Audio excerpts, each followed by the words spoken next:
चांगली वाचवत आहे, त्याचं उदाहरण आपल्याला अनेक ठिकाणी पाहायला मिळते आहे. आपण पाहिलं की मुंबई महानगरपालिकेतले सहआयुक्त महेश पाटील त्यांना 1 महिन्याच्या सक्तीच्या रजेवर पाठवण्यात आलेलं आहे. त्यांनी कोरोना काळामध्ये मोठ्या प्रमाणात भ्रष्टाचार केला, त्यांच्यावर आरोप आहेत. त्यांनी अनेक जमिनी त्या कोरोना काळामध्ये विकत घेतल्यात. त्याच्यामध्ये अनेक IAS IPS अनेक नेते त्याच्यामध्ये समाविष्ट आहे. मग त्याला अशा अधिकाऱ्याला तर बंडतर्फ करायला पाहिजे, पण त्याला 1 महिन्याचं मुंबई आयुक्तांनी निलंबित करणं म्हणजे सरकार आयुक्ताला पण त्या पद्धतीने सांगतात की हे लोक आपली आहेत, त्यांना वाचवा.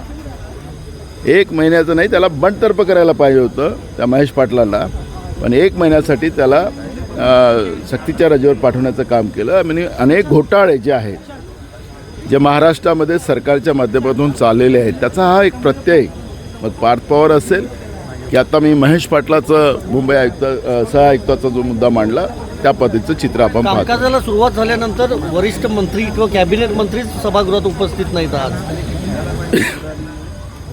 यांना विधिमंडळाचं कामकाज जे आहे त्याचं सारस्व या सरकारला नाही.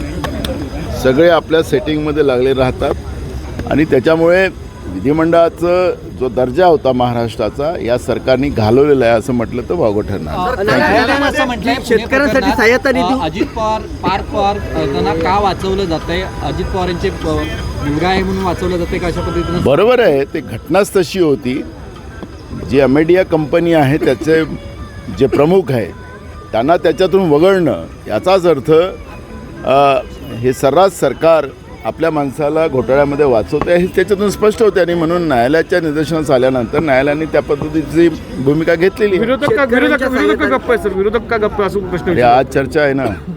शेतकऱ्यांच्या सहाय्यतेसाठी जो निधी जमा केला होता त्यापैकी फक्त काही लाखच जो आहे तो निधी वितरित करण्यात आला, बाकी जो निधी आहे तो तसाच ठेवण्यात आलेला आहे. त्याच्यातही कोर्टाने यांना फटकारलेला आहे. आणि म्हणून हे नुसतं आत्ताच नाही तर 2014 ते 19 फडणवीस मुख्यमंत्री होते त्यावेळेसही फटकारलेलं आहे. त्यामुळे हे खोटारड आहे. शेतकरी विरोधी सरकार महाराष्ट्रामध्ये आहे, देशामध्ये आहे. गेल्या 11 वर्षात